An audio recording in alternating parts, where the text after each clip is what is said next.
বড়দের প্রণাম আর ছোটদের অনেক ভালোবাসা দিয়ে শুরু করছি আজকের এই ব্লগটি। তোমাদেরকে আমি আগেও দেখিয়েছিলাম যে আমরা মামা বাড়ি যাচ্ছি, আর আজকে দেখাবো ওখানে গিয়ে আমরা কি কি খাওয়া দাওয়া করেছি। চলো সম্পূর্ণ ভিডিওটাই আজকে তোমাদের দেখাই। এটা আমার বৌদি হয়, আর আমার বৌদি কিন্তু অনেক রকমের রান্না বানাতে পারে, করতে পারে, যার টেস্টও কিন্তু অপূর্ব হয়। দেখো, এই পিৎজাটি কিন্তু বৌদি নিজের হাতে বানিয়েছে, আর এটা কিন্তু ভেজ পিৎজা ছিল, আর কিন্তু স্বাদ ছিল অপূর্ব।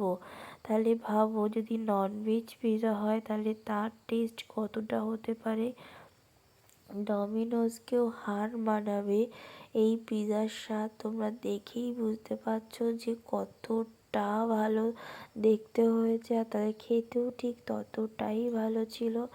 আমার বর কিন্তু পিৎজা, মোমো এসব একদমই পছন্দ করে না।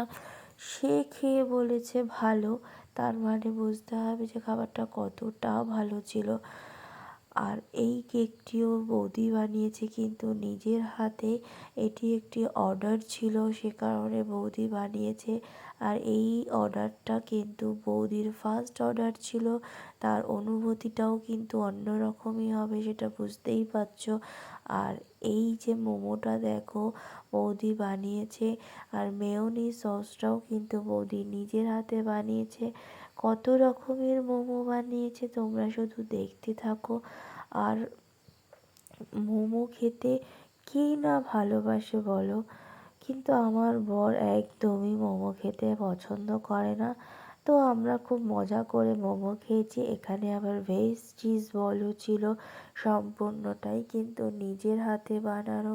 তারপরে আমরা দুপুরের মেনুতে কি কি খেয়েছি সেটা তোমাদের দেখাই। ছিল কচুরলতি। কচুরলতিটা আমার মামি বানিয়েছে, সেটাও কিন্তু খুবই ভালো ছিল। আর দেখো, ভেজ ডাল ছিল, সঙ্গে ছিল স্যালাড, ফুলকপি, আলু, পটল দিয়ে একটা তরকারি, আর ছিল আমার খুব পছন্দের একটি মাছ, শঙ্কর মাছ। তোমরা কে কে ভালো খাও জানিও।